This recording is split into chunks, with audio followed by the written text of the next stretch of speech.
Era tarde da noite quando o som da notificação do meu celular cortou o silêncio do quarto. Eu ainda estava deitado, meio acordado, com o brilho da tela iluminando o teto. Peguei o aparelho sem pensar e vi a mensagem. Não consegui parar de pensar no que você disse hoje. Senti o coração acelerar. Por um segundo, hesitei. Era a dela, da minha vizinha. Eu não devia responder. E talvez fosse melhor fingir que nada tinha acontecido. Mas o polegar tremia em cima da tela, indeciso, como se só aquele toque pudesse decidir o rumo de tudo. Apaguei a mensagem. Deitei de novo, fingindo que estava tudo bem. Mas alguma coisa me dizia que aquela história estava longe de terminar. Ouvi passos no corredor. O som das sandálias dela sempre denunciava a presença mesmo quando o resto estava em silêncio. Senti o ar pesar. E, de repente, uma lembrança tomou a mente. O jeito que ela me olhou mais cedo, quando veio buscar a correspondência. Aquele sorriso discreto, quase tímido, mas com algo escondido por trás. Algo que eu não queria, e nem podia, decifrar. Tudo começou de forma tão banal que parecia impossível dar errado. Ela era casada, tinha 50 anos, morava no apartamento do lado. Sempre educada, sempre gentil. Eu cumprimentava, ela respondia. Às vezes trocávamos 2 ou 3 comentários sobre o tempo, o barulho dos vizinhos, o jardim do prédio. Nada demais. Só que o nada demais virou o bastante para mexer com o que estava quieto por dentro. No começo achei que era imaginação, mas a forma como ela passou a me olhar revelou que havia mais ali. Um tipo de atenção silenciosa que parece chamar por algo que ainda não aconteceu. Naquela semana, passamos a nos cruzar com mais frequência. No elevador, no portão, na garagem. Descobri que ela fazia questão disso. Os horários começaram a coincidir. E, quando se está carente, é fácil confundir coincidência com destino. Eu havia saído recentemente de um relacionamento complicado. A solidão parecia gritar dentro de casa. E cada vez que ela dizia bom dia com aquele olhar sereno, era como se alguém tivesse diminuído o volume da dor, só por um instante. Na sexta-feira, o portão ficou preso e precisei ajudá-la a destravar. As mãos se tocaram por um segundo, tempo suficiente para perceber o que não devia. Ela riu, meio sem graça, e agradeceu. Mas o olhar durou mais do que o necessário. Depois disso, tudo começou a mudar. Ela comentava mais, passava mais tempo parada na frente da porta antes de entrar. Dizia que o marido andava distante, que já não conversavam como antes. Eu ouvia em silêncio, tentando ser apenas educado. Mas cada frase dela parecia uma confissão disfarçada. E quando alguém abre o coração sem ser pedido, quem escuta acaba se abrindo também. No domingo, ela bateu à minha porta com uma travessa de bolo de milho. Disse que tinha feito demais e que não queria desperdiçar.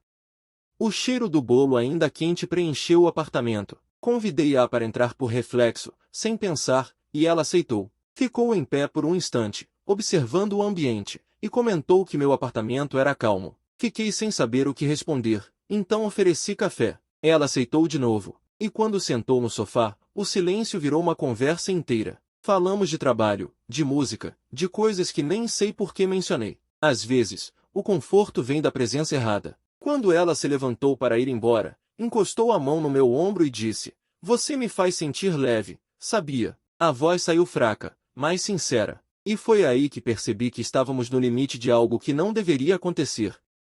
Sorri de volta, tentando parecer natural, mas o coração parecia querer pular do peito. Assim que a porta se fechou, fiquei parado por alguns segundos, olhando para o corredor vazio. O ar parecia diferente, e o bolo na mesa tinha gosto de culpa. Nos dias seguintes, não nos falamos. Abstraí como pude, mas cada vez que eu ouvia o som do elevador, o corpo reagia sozinho. Era um impulso inconsciente, uma expectativa tola. Até que, numa noite chuvosa, recebi a mensagem, a mesma que não devia existir.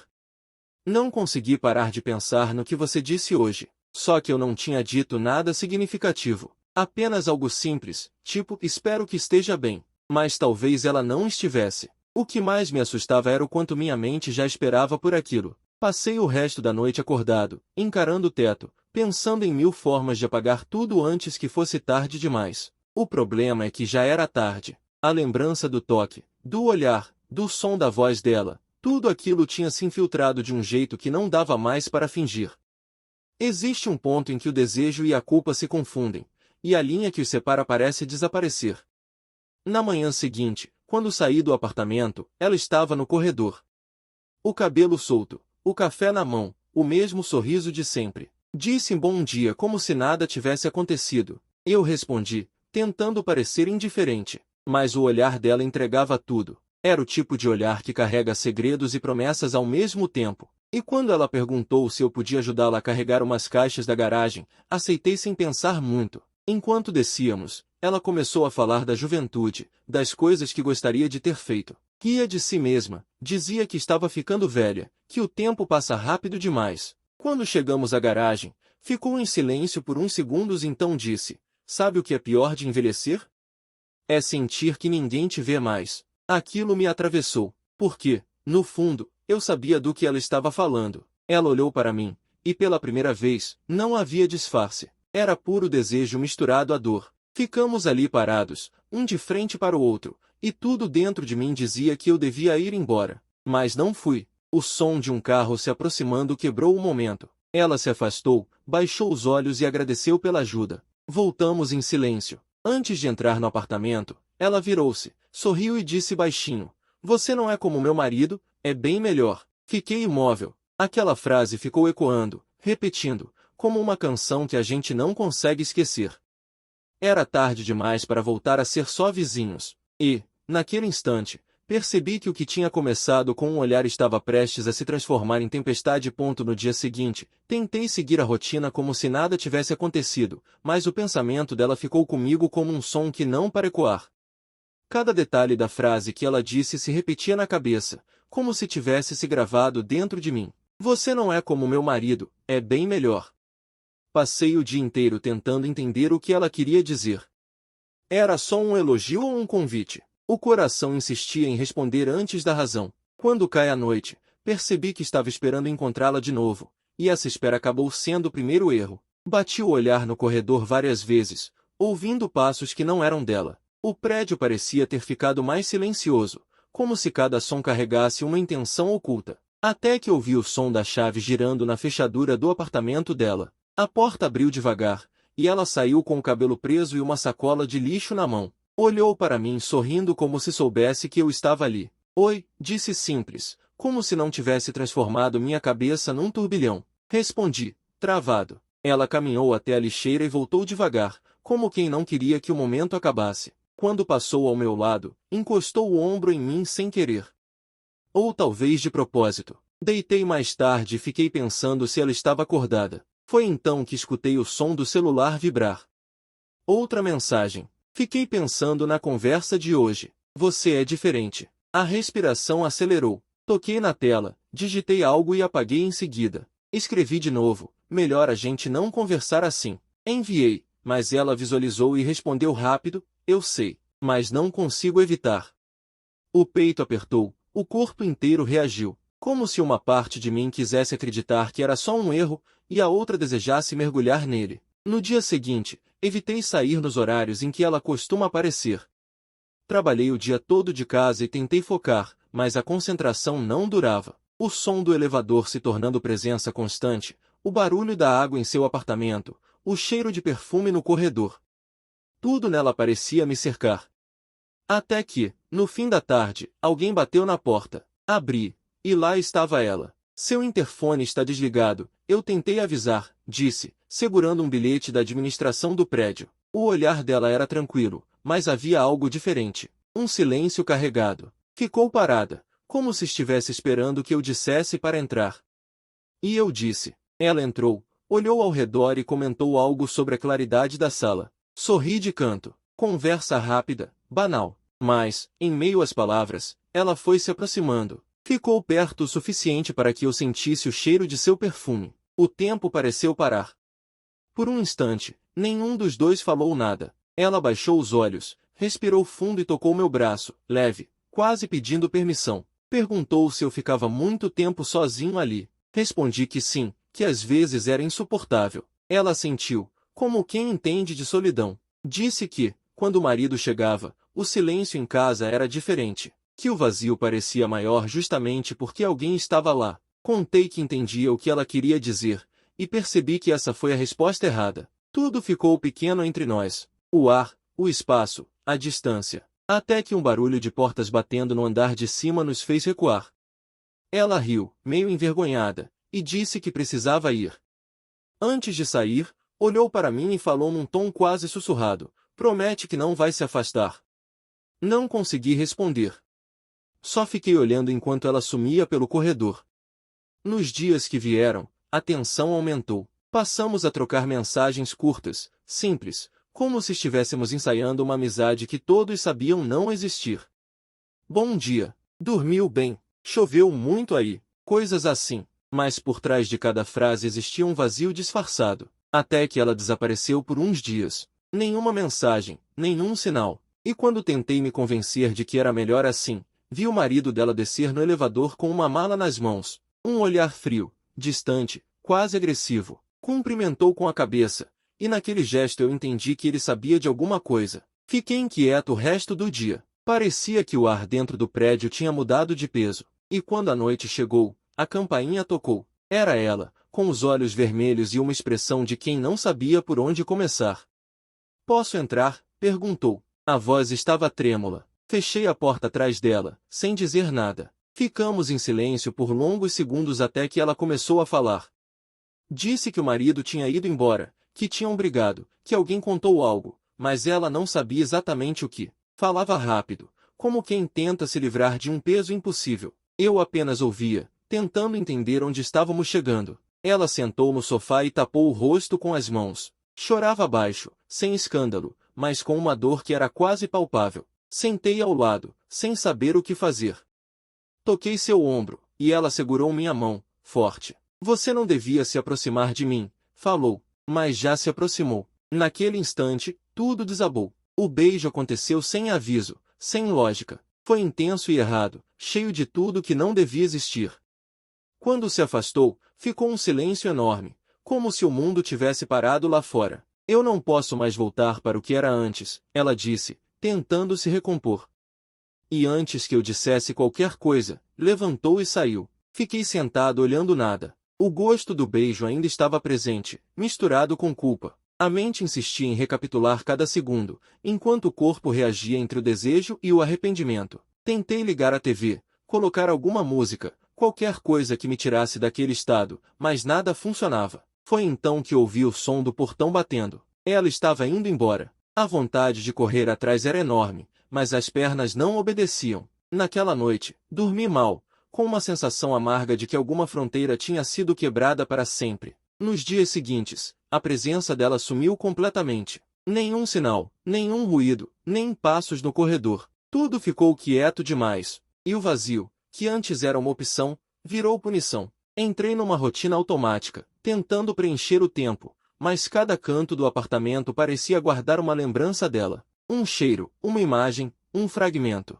Era como se a ausência dela ocupasse mais espaço do que a presença jamais ocupou. Mas quando a solidão estava prestes a me anestesiar de vez, a campainha tocou por volta das 10 da noite. Abri sem pensar. Era ela, diferente, com os olhos inchados e as mãos trêmulas. "Preciso conversar", disse. O tom era urgente. O marido tinha voltado, e a tensão na casa estava insuportável. Disse que ele andava desconfiado, que a vigiava, e que se sentia presa. "Ele me faz perguntas que não sei responder", falou, num choro contido. Pediu para ficar um pouco, só até se acalmar, e eu deixei. Ficamos sentados, um de frente para o outro. Ela disse que estava cansada, que só queria ser lembrada como antes, viva, interessante, notada. "Não quero ser um fantasma dentro da minha própria casa", sussurrou. Eu disse que ela não era invisível. E quando ela levantou os olhos, havia algo neles que dizia que a tentativa de fingir moralidade já tinha acabado. Não houve palavras. Só a aproximação inevitável de duas pessoas que já sabiam o preço do próximo passo. A chuva começou a cair do lado de fora como se o mundo tivesse decidido sussurrar junto com a culpa. Ficamos em silêncio por um tempo, só ouvindo o som das gotas batendo no vidro. Ela estava sentada à minha frente, com os olhos fixos em nada, respirando devagar, tentando conter algo que não cabia dentro dela. Eu podia sentir o coração batendo alto demais, como se estivesse avisando o que viria a seguir. Ela levantou o olhar e perguntou: "Por que é tão difícil se sentir viva sem precisar errar?" Não soube responder. Talvez porque alguns vazios só se preenchem com o perigo. Ela se aproximou devagar. Não havia pressa, nem justificativa. Era o tipo de momento em que a consciência tenta gritar, mas a emoção cala mais alto. Tocou meu rosto, os dedos frios sobre a pele quente. Encostou a testa na minha e sussurrou: "Acha que vamos conseguir sair ilesos?" A resposta era óbvia, mas ninguém quis dizer em voz alta. Foi quando o primeiro toque aconteceu de verdade, como se o mundo lá fora tivesse deixado de existir. Era o encontro de duas solidões, e o calor do que era proibido parecia anestesiar tudo. Quando o beijo aconteceu, o tempo parou de novo, igual à primeira vez, mas mais intenso, mais fundo, mais errado. Depois, ela encostou a cabeça no meu peito, ainda tentando se recompor. Lá fora, o trovão fez o vidro vibrar. Disse que não sabia o que fazer, que não queria magoar ninguém, mas também não conseguia voltar atrás. Eu não era capaz de dar conselhos. Era parte do problema. Ficamos ali, quietos, sem olhar um para o outro. E quando ela se levantou, antes de sair, deixou escapar um "me perdoa" que ecoou o resto da noite inteira. Não respondi. Só fechei os olhos e tentei entender o que aquilo se tornaria quando o sol voltasse. Os dias seguintes foram feitos de silêncios e olhares disfarçados. No elevador, ela fingia não me ver. No portão, atravessava a rua quando eu aparecia. Mas mesmo evitando o contato, o corpo revelava o que tentava negar. O jeito como ela segurava a bolsa, como desviava o olhar, como hesitava antes de abrir a porta. Cada gesto dela parecia gritar o que a boca não podia dizer. E eu senti o mesmo. A culpa virou rotina, e o arrependimento, uma companhia diária. Uma noite, recebi uma ligação. O nome dela apareceu na tela. Atendi com as mãos trêmulas. A voz do outro lado saiu fraca, quase um sussurro. Ele descobriu. O mundo pareceu girar devagar, fora de eixo. Perguntei o que tinha acontecido, mas ela só disse: "Preciso sair daqui." Pedi que viesse até mim. Minutos depois, ouvi o som apressado dos passos na escada. Ela entrou apavorada, o rosto vermelho, os olhos marejados. Disse que o marido havia revistado o celular, que viu as mensagens e que estavam brigando há dias. Ele disse que vai falar com o síndico, que vai te denunciar, que vai fazer um escândalo. Eu fiquei paralisado. Ela tremia nas mãos, e parecia prestes a desabar. Tentei acalmá-la, mas ela começou a andar de um lado para o outro, dizendo que havia destruído tudo. Nem era para ter acontecido. Você entende? Eu só queria me sentir viva. A frase veio rasgada, com desespero. Abaixei a cabeça, tentando entender o que podia ser feito. Disse que ela podia ficar ali por uns dias, se precisasse. Ela hesitou. Sentou no sofá, chorando quieta. Toquei sua mão e prometi que ia dar um jeito de resolver tudo. Ela olhou para mim com uma mistura de gratidão e vergonha. Você devia me odiar, disse. Eu respondi que não era capaz disso. E foi nesse exato momento que o barulho do interfone cortou o ar. Congelamos os dois. O som insistente parecia marcar o fim de qualquer chance de paz. Ela sussurrou: "É ele." Fui até o interfone e atendi. Uma voz masculina, firme, carregada de raiva: "Abre. A gente precisa conversar." Senti o corpo inteiro suar frio. Ela começou a chorar baixinho, pedindo que não abrisse. Mas o som da campainha veio logo em seguida, mais alto, mais urgente. A vizinhança começaria a notar. Fui até a porta, hesitante. Do outro lado, a sombra de um homem cansado e furioso. Quando abri, o olhar dele atravessou o espaço como uma faca. "Posso entrar?" perguntou, sem espera. Entrei em modo automático, afastando-me para o lado. Ele entrou sem pedir licença, estudando o ambiente. Ela estava ali, tentando parecer firme, mas as lágrimas a denunciavam. Ele virou-se para mim e disse: "Foi você?" O silêncio que se formou a seguir foi mais pesado do que qualquer resposta. Ela gritou: "Para, por favor." Ele respirava alto, o rosto tenso. Eu devia ter imaginado, sempre tão prestativo, tão educado. Eu tentei explicar, mas qualquer palavra parecia aumentar o desastre. O tempo se distorceu. Ele olhou para ela com amargura e depois para mim com desprezo. Disse algo como "espero que tenha valido a pena" e saiu batendo a porta com força. O som ecoou pelo corredor. Ela desabou no chão logo em seguida. Corri para ajudá-la, mas ela afastou as mãos e disse: "Acabou. Eu vou embora." Não havia mais espaço para consolo ou justificativa. Fiquei sem voz. Observei enquanto ela levantava, secava o rosto e caminhava até a porta. Parou por um instante, olhou para trás e apenas disse: "Eu nunca quis te machucar." Depois se foi. As horas que se seguiram pareciam um borrão. O apartamento ficou pequeno demais para tanto silêncio. Cada canto parecia repetir tudo que foi dito e feito. Saí para caminhar, tentei respirar, mas o ar pesava. As janelas dos prédios pareciam me observar. No fundo, sabia que a história não terminaria ali. O tipo de erro que atravessa almas assim não fecha fácil. No dia seguinte, o condomínio inteiro já comentava o acontecido. Alguém disse ter ouvido discussões, outros inventaram versões mais dramáticas. A vergonha queimava. Eu evitava o elevador, os vizinhos, o espelho. Soube que ela foi embora do prédio. Ninguém sabia para onde. As caixas do apartamento foram retiradas numa manhã chuvosa, e o som dos passos dos carregadores marcou o fim definitivo daquela presença. Fiquei olhando da janela enquanto levavam tudo. Parecia que levavam uma parte de mim junto. As noites se tornaram longas e vazias. Às vezes, achava que ouvia o som das sandálias dela no corredor, mas era só imaginação. Passei a viver em silêncio, tentando entender o que aprendi com aquilo. A resposta ainda não veio. Só restava a lembrança, uma mistura de calor e arrependimento. De vez em quando, olhava para o portão e lembrava da primeira vez que ela me olhou. Havia algo naquele olhar que parecia pedir socorro, e eu interpretei como interesse. Talvez o erro tenha sido esse: confundir dor com desejo. O tempo passou, mas o eco daquela história ficou preso nas paredes, como se o prédio não tivesse esquecido nada. Por semanas eu evitava cruzar o corredor dela, mesmo sabendo que agora estava vazio. Não havia mais passos, nem cheiro de perfume, nem o som do riso discreto que deixava o ar diferente. Tudo parecia intocado, mas o silêncio era o lembrete de que havia existido algo ali, algo que tinha transcendido a fronteira do certo e do errado. Às vezes, quando o sol da manhã entrava pela janela, eu ainda tinha a impressão de que iria vê-la abrindo a porta para regar as plantas no corredor, sorrindo como se nada tivesse acontecido. Comecei a ter o hábito de caminhar à noite, como se o movimento aliviasse o que a mente insistia em reprisar.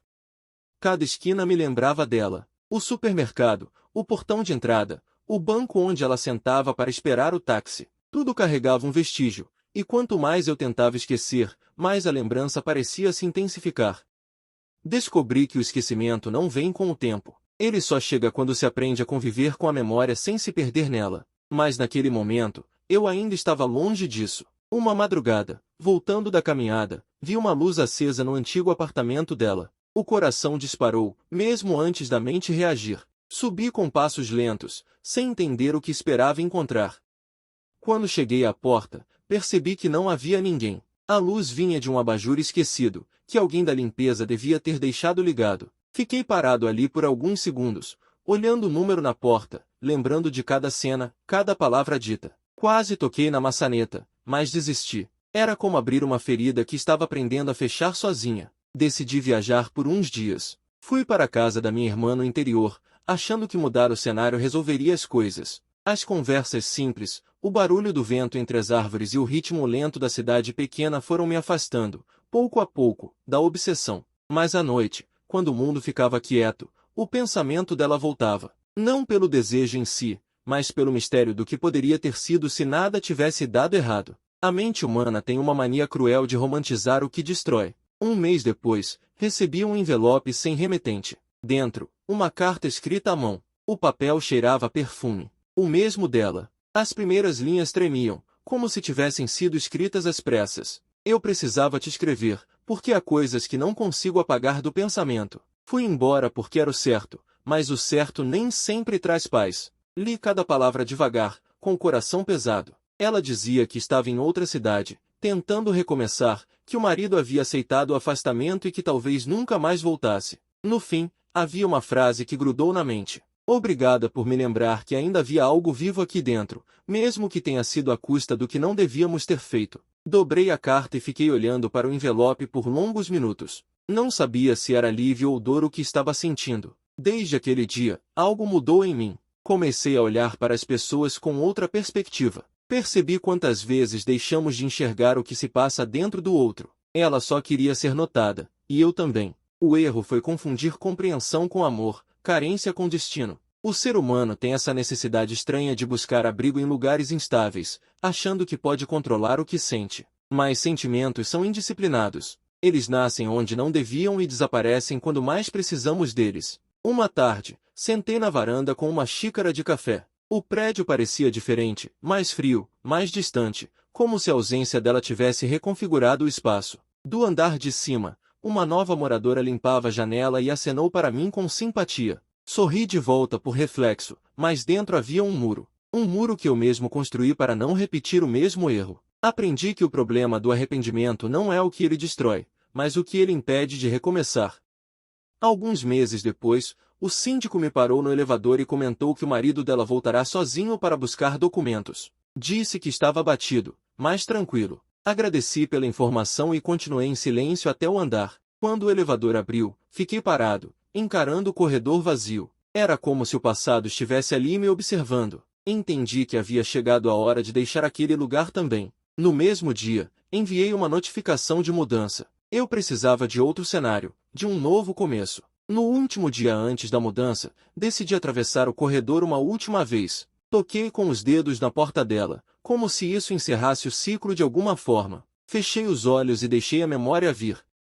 O primeiro bom dia, o bolo de milho, o olhar no portão, as mensagens, a confissão, o desespero, o adeus. Tudo passou rápido, como um filme. Senti um nó na garganta, mas também um tipo estranho de gratidão. Mesmo doendo, aquilo me fez ver partes de mim que eu nunca teria conhecido se não tivesse acontecido. Na manhã seguinte, o caminhão de mudança chegou cedo. Enquanto os móveis eram carregados, sentei no meio da sala vazia e olhei em volta. As marcas de quadro na parede, a cortina desbotada, o piso gasto perto da porta. Cada detalhe parecia contar uma história silenciosa. Peguei a carta dela, a mesma que nunca tive coragem de jogar fora, e a coloquei dentro de uma caixa. Não por apego, mas por respeito. Nem todo fim precisa de esquecimento. Às vezes, basta aceitação. Antes de sair, deixei a chave em cima da mesa e olhei pela janela pela última vez. O sol batia no vidro do prédio em frente, refletindo uma luz intensa. E foi nessa luz que pensei em tudo que a vida tenta ensinar de modo bruto. Que a verdade sempre encontra um jeito de aparecer. Que o amor, quando não nasce no tempo certo, vira tempestade. E que algumas pessoas entram em nossas vidas apenas para nos mostrar que ainda somos capazes de sentir, mesmo quando isso custa caro demais. Desci as escadas pela última vez. O som dos sapatos ecoava pelo corredor vazio. Lá fora, o caminhão esperava, o motor ligado. Dei uma última olhada para trás. E por um instante, juro que ouvi o som das sandálias dela no piso. Sorri sozinho, sabendo que era só imaginação. Entrei no caminhão e fechei os olhos. Senti o balanço leve quando ele começou a se mover. A cidade ficava para trás, e junto dela, uma parte da minha história que nunca mais voltaria. A estrada seguia reta diante de mim, e o som do motor misturado com o vento que entrava pela janela criava uma trilha sonora silenciosa para o que restava da história. O horizonte parecia se afastar, mas a mente continuava voltando. É curioso como algumas pessoas vão embora e, mesmo assim, não saem de dentro. Por mais que a distância aumente, ainda há ruídos, lembranças, cheiros, fragmentos que insistem em existir. Fiz várias paradas pelo caminho, não porque precisava, mas porque cada quilômetro parecia pedir um tempo para o coração se reorganizar. Cheguei em uma cidade pequena e decidi ficar. Aluguei um apartamento simples, com paredes brancas e pouco mobiliado. O silêncio ali era diferente, não carregava memórias, não tinha fantasmas. Era o tipo de silêncio que permite respirar de novo. Passei os primeiros dias andando pela vizinhança, tentando decorar o novo caminho, o novo barulho da rua, a nova rotina. Aos poucos, comecei a entender que o recomeço não exige esquecer, apenas aceitar que a vida continua mesmo quando o coração ainda mora em outro lugar. Certa manhã, estava sentado num café, lendo o jornal, quando ouvi uma risada feminina que me fez levantar os olhos. Era parecida com a dela. A reação foi automática. Procurei no meio das mesas e vi uma mulher falando animadamente ao telefone. O mesmo tom de voz, o mesmo tipo de movimento com as mãos. Por um segundo, o passado pareceu presente, mas logo percebi que era só semelhança. Ainda assim, fiquei observando um tempo, pensando em quantas vezes a vida cria reflexos de quem já não está, só para testar se a ferida realmente cicatrizou. Comecei a escrever de novo. Não cartas, mas anotações soltas, pensamentos que vinham no meio da madrugada. Coisas que não pretendia mostrar a ninguém, mas que me ajudavam a entender o que aconteceu. Em uma das anotações, escrevi algo que ficou gravado na mente. Às vezes, a saudade não é da pessoa, é de quem éramos quando ela estava perto. E quanto mais pensava nisso, mais fazia sentido. Talvez o que eu sentisse por ela não fosse apenas amor proibido, mas o reflexo da minha própria falta de coragem de viver verdadeiramente, de estar inteiro em algum lugar. As estações começaram a mudar. O frio chegou, o vento cortava o rosto nas manhãs, e o café quente virou parte da rotina. As lembranças foram se acomodando num canto menos dolorido. Até que, num sábado, recebi outra carta. O mesmo tipo de envelope, a mesma caligrafia. O coração apertou, as mãos suaram. Abri com cuidado. Espero que tenha encontrado paz, dizia no começo. Ela contava que havia refeito a vida, que estava em um lugar distante, trabalhando com o que amava e que pensava em mim às vezes, não com culpa, mas com carinho. Você foi um espelho que me fez ver tudo o que eu não queria admitir. E por isso, sou grata. Não havia despedidas dramáticas, nem promessas impossíveis. Só uma leveza que nunca havia existido antes. Dobrei a carta e coloquei na mesma caixa onde guardei a primeira. Dessa vez, não chorei. Só respirei fundo e deixei que o peso se transformasse em lembrança boa. Porque, no fim, tudo o que vivemos foi real, mesmo que errado. E o real, quando compreendido, deixa marcas que não doem mais, apenas ensinam. Os meses passaram, e a vida encontrou um novo ritmo. Conheci pessoas novas, fiz amizades simples, vi o sol nascer em horizontes diferentes. Mas às vezes, em meio à rotina, ainda vinha a pergunta, e se tudo tivesse acontecido de outra forma? Não como arrependimento, mas como curiosidade sobre o que teria sido. Pensei que talvez ela também pensasse o mesmo, em algum ponto distante, com o mesmo tipo de silêncio que carregava o eco do que fomos. Alguns laços não precisam permanecer para sempre para continuarem existindo dentro da gente. Numa tarde chuvosa, voltei a visitar o prédio antigo. Queria encerrar aquele ciclo de vez. O porteiro ainda era o mesmo. Conversamos um pouco, rimos de lembranças triviais. Quando entrei no corredor, o cheiro do local me trouxe de volta a todos os momentos vividos ali. A porta estava diferente, pintada de branco, sem identificação. Atrás dela, outra vida, outras histórias. Fiquei alguns segundos em silêncio e depois dei meia volta. Não era mais o meu lugar.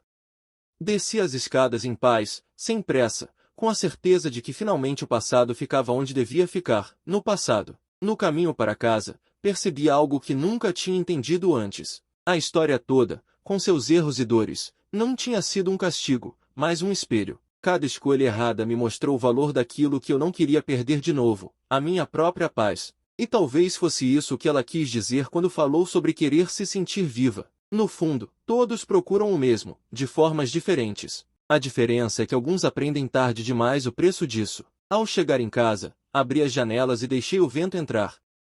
O último raio de sol atravessava o cômodo, tingindo de dourado as paredes claras. Fiquei observando o movimento das cortinas, e um pensamento simples me veio. Tudo que passa, ensina. Fechei os olhos por um instante e senti que, pela primeira vez, não havia peso algum dentro do peito. Só um espaço tranquilo, leve, como se finalmente houvesse lugar para coisas novas. Peguei um papel e comecei a escrever mais uma vez. Não uma carta para o passado, mas uma nota para o futuro. A verdade sempre encontra um jeito de aparecer.